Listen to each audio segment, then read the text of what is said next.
ठीक, रैन बिटवीन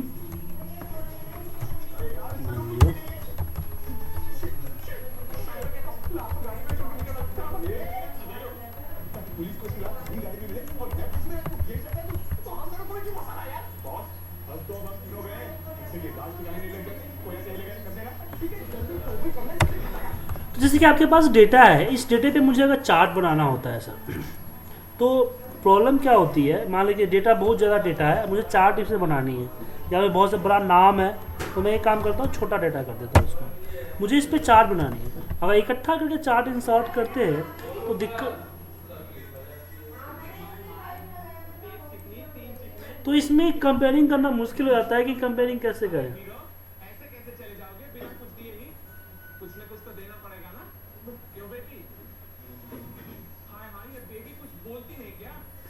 ठीक,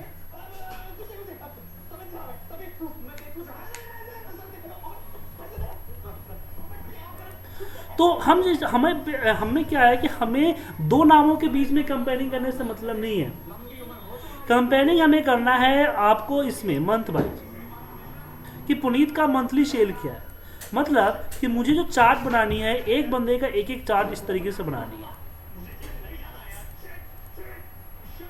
ठीक है, तो अगर आपको 20 और 100 200 नहीं है तो 100 200 वाले यहाँ पे आपको करनी पड़ेगी।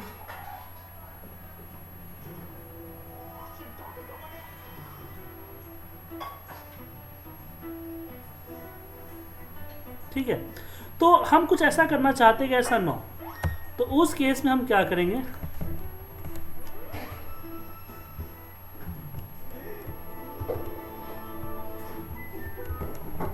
उसके बाद यहाँ पे 1 लिखते हैं और फिर यहाँ पे लगाते हैं फॉर्मूला ऑफसेट का, ऑफसेट इसको सिलेक्ट करते हैं, कॉमा A1 को सिलेक्ट करेंगे, कॉमा 0। तो इससे क्या होगा कि रेफरेंस इसका आ जाएगा। ऑफसेट क्या करता है कि जो रो और कॉलम नंबर देते हैं, उस रो और कॉलम नंबर के अकॉर्डिंग रिजल्ट आपको दे देता है। तो इसको फ्रीज कर देते हैं F4,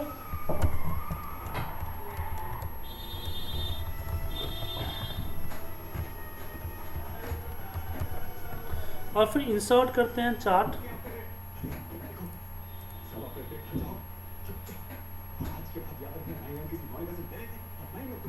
ठीक है, अगर मैं यहाँ पे 1 की जगह 2 करते हैं तो यहाँ पे निशा 3 करते हैं, तो इस तरह से आ जाएगा। आ रहा है ना सर? लेकिन प्रॉब्लम यह है कि फिर भी मुझे यहाँ करना पड़ता है। तो हमारे डेवलपर बार में कंट्रोल्स होते हैं, यहाँ पे कंट्रोल फॉर्म में हम यहाँ पे कॉम्बो वर्क्स होता है, इस कॉम्बो वर्क को सिलेक्ट करके हम ड्रैग करेंगे। ड्रैग करने के बाद राइट क्लिक, फॉर्म कंट्रोल, और इनपुट रेंज में हम ये ले लेंगे इसका, और सेल लिंक जो है हम ये दे देंगे, देन ओके।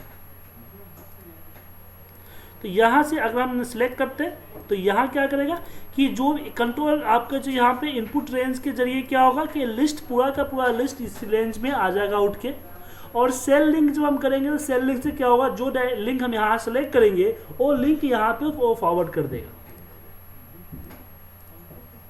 संदीप, पूजा, निशा, तो इससे क्या हुआ कि एक तरह से आपका एंट्री बन जाता है।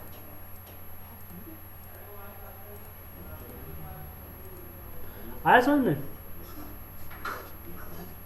कोई डाउट इसमें?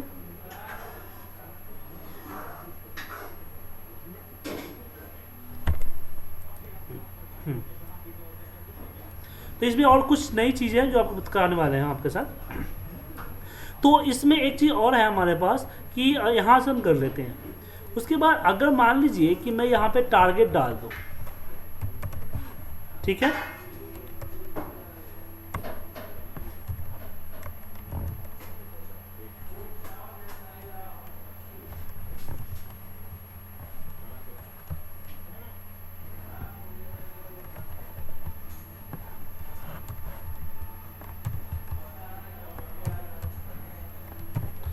अब मैं चाहता हूं कि यहाँ पे एक चेक बॉक्स लगाना।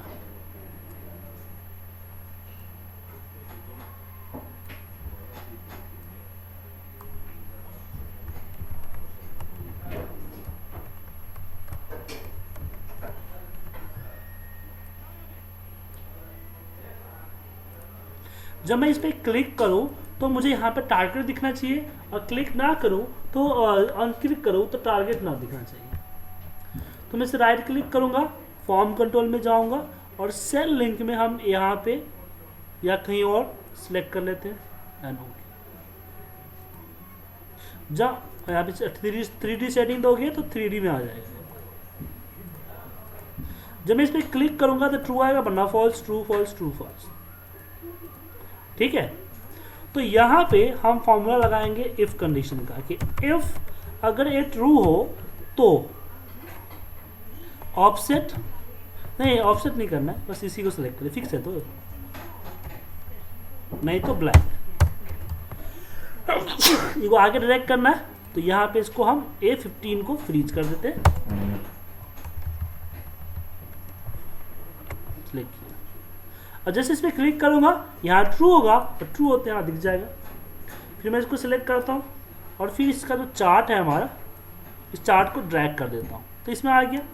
तो क्लिक करने में दिखेगा, नहीं क्लिक करने में नहीं दिखेगा।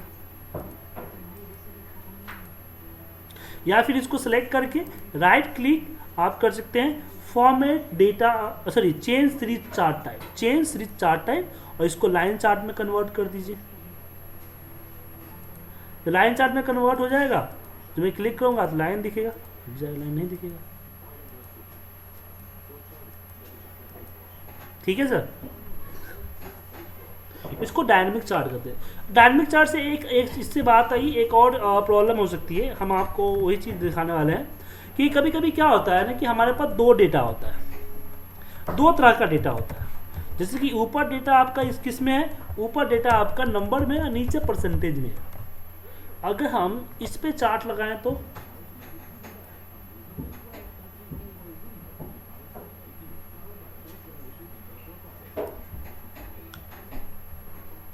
इंसर्ट चार्ट, तो इसमें प्रॉब्लम क्या हुआ कि एक टारगेट वाला चार्ट नहीं दिख रहा है। क्यों नहीं दिख रहा है? बेसिकली कंप्यूटर इसको 20% में ये माने है तो जरूर, लेकिन इतना नीचे है कि आपके लाइन में नहीं आ रहा है, नहीं आ रहा है ना। आप चाहते हो कि दोनों दिखे, तो एक तो नंबर में कन्वर्ट किए बगैर परसेंटेज में होना चाहिए। तो उस केस में हम सेकेंडरी एक्सेस यूज कर सकते हैं। कहाँ पे? अब चार्ट टूल्स पे ऊपर जाइए, उसमें आपके पास जो यहाँ पे आता है फॉर्मेट में जाइए, यहाँ से सिलेक्ट कीजिए। तो मुझे टारगेट सिलेक्ट करना है तो टारगेट सिलेक्ट कर लिया, देन फॉर्मेट सिलेक्शन। अब यहाँ पे आप देख रहे हैं आपको सेकेंडरी एक्सेस दिख रहा है, सेकेंडरी एक्सेस कीजिए एंड ओके क्लोज कीजिए। तो सेकेंडरी एक्सेस में क्या हुआ कि इसका एक अलग आ गया एक्सेस, दो एक्सेस हो गए इसके, लेकिन दिख नहीं रहा। तो एक चीज़ और भी कर सकते हैं कि राइट क्लिक करके मैं इसको फॉर्मेट एक्सेस में जाऊँ, उसका मिनिमम मैक्सिमम फिक्स कर दो, मिनिमम 0 और मैक्सिमम मैंने यहाँ पे कर दिया इसका 100, और यहाँ पे 5 की जगह मैंने बोला इसको 10 यूनिट पे चेंज होना चाहिए। अनक्लोज,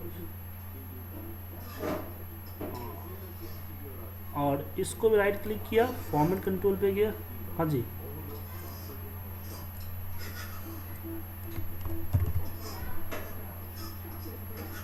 हाँ तो सेम है हाँ इसमें हाँ थोड़ा सा डिफिकल्टीज नहीं होता, थोड़ा सा चेंज हो जाता है। मैं भी 13 पे सिखा देता हूँ, चिंता नहीं कीजिए। वो 100 नहीं होगा, माफ़ कीजिए, यहाँ पे 1 होगा, और यहाँ पे 0.1। मैं भी अभी 7 पे ले जाता हूँ। थोड़ा सा इंटरफेस चेंज हो गया, बाकी सब चेंज सही है।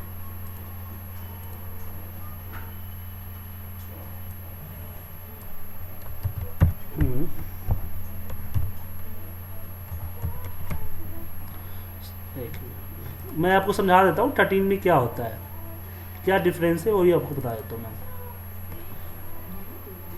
देखिए मैं इसको सेलेक्ट किया, इंसर्ट, हमने यहाँ से चार्ट को इंसर्ट कर लिया। अब जैसे कि हम बात करें कि मुझे मान लीजिए कि इसमें फॉर्मेट चाहिए, तो यहाँ पे देखिए ऊपर चार्ट डिजाइन फॉर्मेट आ रहा है, फॉर्मेट में चार्ट एरिया आ रहा है, कोई चेंज नहीं है। यहाँ पे मैं टारगेट सेलेक्ट किया, टारगेट सेलेक्ट करने के बाद मैं इस पर फॉर्मेट सिलेक्शन पे गए।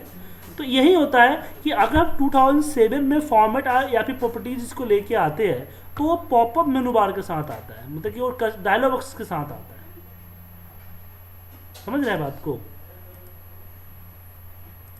यहाँ पे डायलॉग बॉक्स के साथ आता है, लेकिन आपका यहाँ पे क्या होता है कि डायलॉग बॉक्स के साथ में इसके यहाँ क्या आता है। इसमें दो कंडीशन होते हैं, एक होता है आपका फिल का, मतलब इसमें कलर और बॉर्डर फिल कर सकते हैं। दूसरा इसमें आता है, इसमें आप शैडो और बाकी चीज़ें फिल कर सकते हो। मतलब कि आप इधर देखोगे अपने 2007 में देखोगे ना, 2007 में क्या होता है कि अगर आप करते हो तो इस तरह से ये लिस्ट बन के आते हैं ना। यहाँ 2013 में ये लिस्ट इस तरह से बन के आते हैं। ठीक है, तो अब मुझे इस पे क्या करना है, मुझे इस पे करना है, इस पे क्लिक किया चार्ट टू टूल्स पे, यही पे आपको सेकेंडरी एक्सेस दिख रहा है, सेकेंडरी एक्सेस क्लिक कर दीजिए, आ गया। अब मुझे इसकी जो है उसको चेंज करना है, क्लिक करते हैं प्रॉपर्टी चेंज होगा, बार बार आपको राइट क्लिक की करने की ज़रूरत नहीं है, इसी पे आपको आ गया।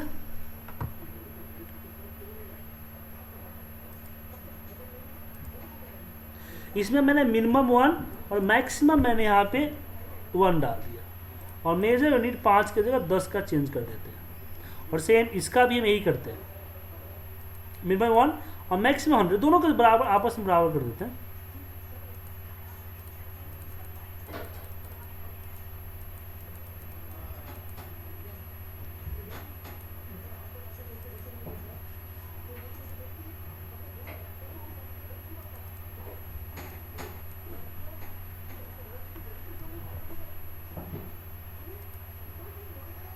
ठीक है, तो एक तो इस तरह से बन गया आपका कि यहाँ टारगेट आ गया। जैसे दो का अगर मान लो ना ये दिखाना चाहते हो 2 का परसेंटेज, तो यहाँ पे दिखा सकते हो, लेकिन मुझे इसको राइट क्लिक करके कन्वर्ट कर देना है change chart series chart type इसमें, तो हमें करना है इस पे लाइन और दोनों पाई पे, इस पे करना है। ठीक है, या फिर आप एक चले जाइए, मुझे इसमें करना है, सिलेक्ट कर दिया मैंने एंड ओके कर दिया। सॉरी माफ़ कीजिएगा, हमें इसको सेलेक्ट करके सीरीज चार्ट टाइप और हमें इसमें कन्वर्ट करना है एंड ओके।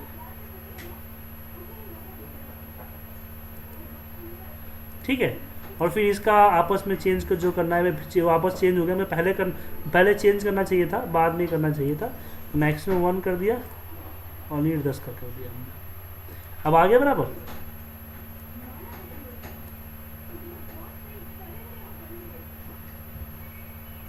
ठीक है,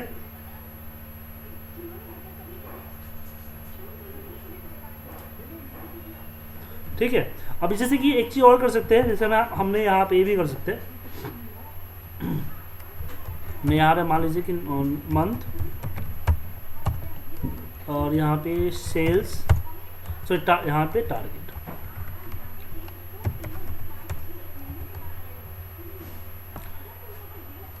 जैन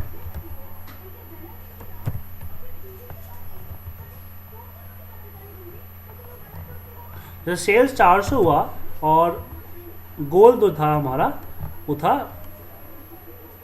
600 का। इसको सिलेक्ट कीजिए, इंसर्ट चार्ट,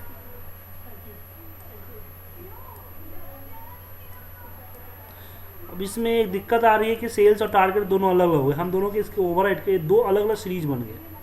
मुझे इसको एक ही सीरीज बनाना था, 2 अलग अलग सीरीज बनाने थे, तो इसके लिए हम यहाँ पे एक और क्लिक करते हैं, जहाँ पे 600, यहाँ पे 400, तो इसको डिलीट कर देंगे। ठीक है, उसके बाद हम इसको सेकेंडरी एक्सेस क्लिक कर सकते हैं। यहाँ पे कहाँ पे जाके फॉर्मेट सिलेक्शन में हमने यहाँ पे ले लिया जैन सीरीज 2 जो ब्लैंक है, और इसको फॉर्मेट सिलेक्शंस और इसको कर दी मैंने सेकेंडरी एक्सेस। तो सेकेंडरी एक्सेस चलते ही क्या हुआ कि इसके ऊपर चढ़ गया।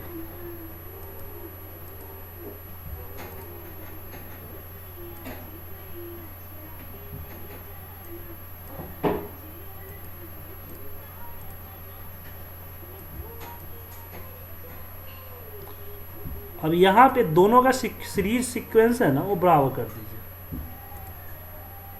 जैसे कि हम सबको जो है ना 1000 कर देते हैं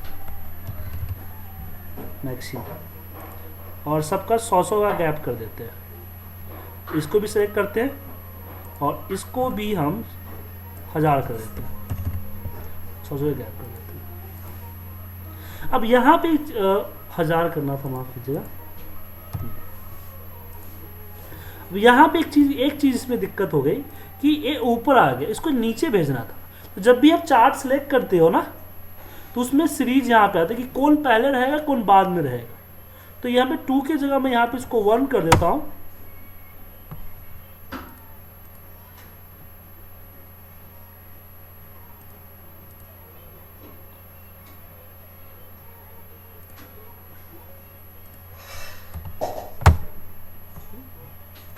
वन करने से आ जाना चाहिए था। तो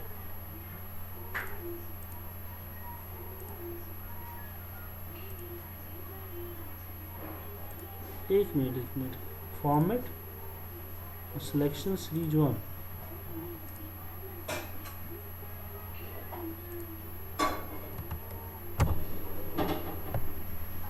ओके। इसकी कलर पे जाओ ना, इसे कलर पे जाइए, फिल में आइए, और इसकी जो ट्रांसपेरेंसी है ना, यहाँ पे मान लो कि मैंने सॉलिड कलर फिल किया और इसकी ट्रांसपेरेंसी हम बढ़ा देते हैं, ठीक है। तो इससे क्या हुआ, इसे देखिए इससे क्या बन के आता है। और ये सब इसको भी डिलीट कर देते हैं,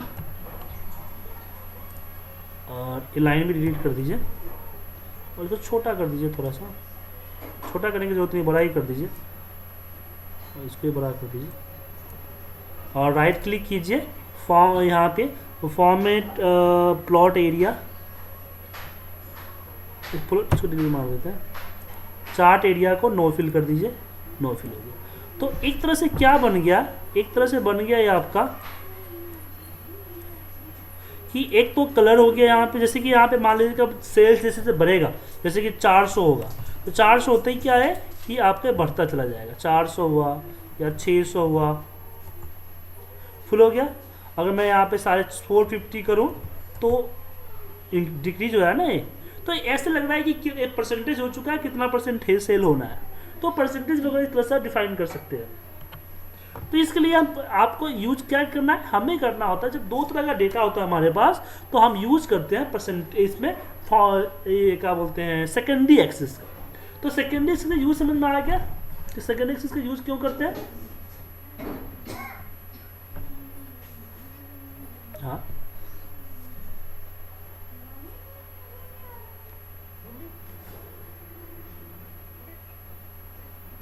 मैं वही तो आपको समझाने की कोशिश कर रहा हूँ। सेकेंडरी एक्सिस तब यूज करते, देखिए यहाँ पे आपके पास कितने लेजेंड है, 2 लेजेंड है ना, एक आपका टारगेट है, एक नेम है, 2 लेजेंड है। हाँ, तो अभी अगर हम नॉर्मल चार्ट यूज करते हैं तो एक ही सीरीज के ऊपर जो एक्सिस होता है, वर्टिकल एक्सिस, उसके ऊपर दोनों का सेल कंपेयरिंग होती है, दोनों का सेल। अगर मान लीजिए कि अब यहाँ पे मेरे पास क्या है कि दोनों अलग अलग तरह के डेटा टाइप है,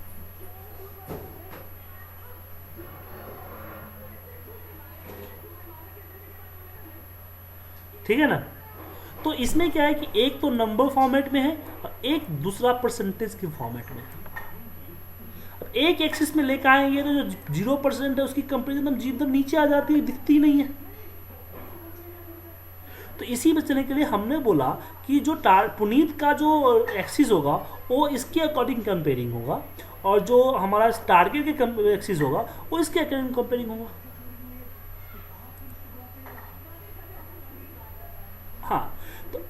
हाँ, तो दोनों हमने क्या किया, कैसे किया, हमने फॉर्मेट पे गए और हमने सेलेक्ट किया जिसको सेकेंडरी एक्सिस में कन्वर्ट करना है, सेल्स को कन्वर्ट करना है टारगेट को।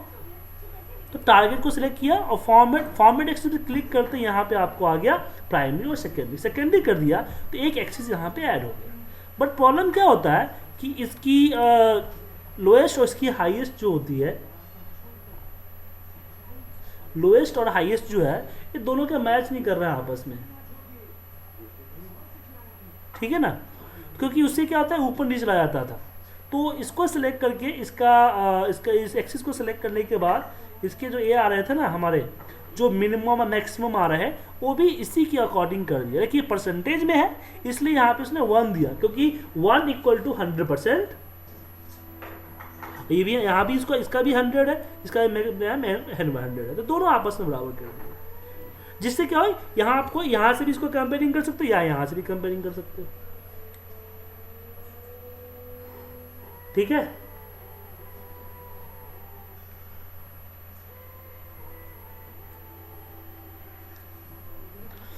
देखिए एक और कंपेयरिंग मैंने दिखाया कि अगर मेरे पास ऐसा हो कि ये हमारा टारगेट है मान लीजिए, ठीक है, तो टारगेट है तो हमने यहाँ पे क्या किया कि हमने सेकेंडरी एक्सिस यूज किया, तो उसमें क्या हुआ कि दो अलग अलग एक्सिस इकट्ठा हो गए। लेकिन जब ऐसा प्रॉब्लम होती है तो उसको लाइन में कन्वर्ट करना होता है, क्योंकि वो एक के दूसरे एक चढ़ जाते हैं, मतलब एक ही लोकेशन पे दोनों आ जाते हैं।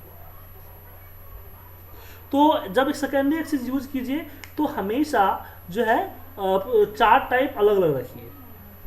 लेकिन यहाँ पे हमने नहीं किया, हमने क्या किया कि एक को ट्रांसपेरेंसी यहाँ से हमने बढ़ा दी, कलर में जाके ट्रांसपेरेंसी सॉलिड फिल लिया और ट्रांसपेरेंसी बढ़ा दिया, जिस कारण से क्या हुआ कि बैकग्राउंड का जो अपर था वो निकल गया।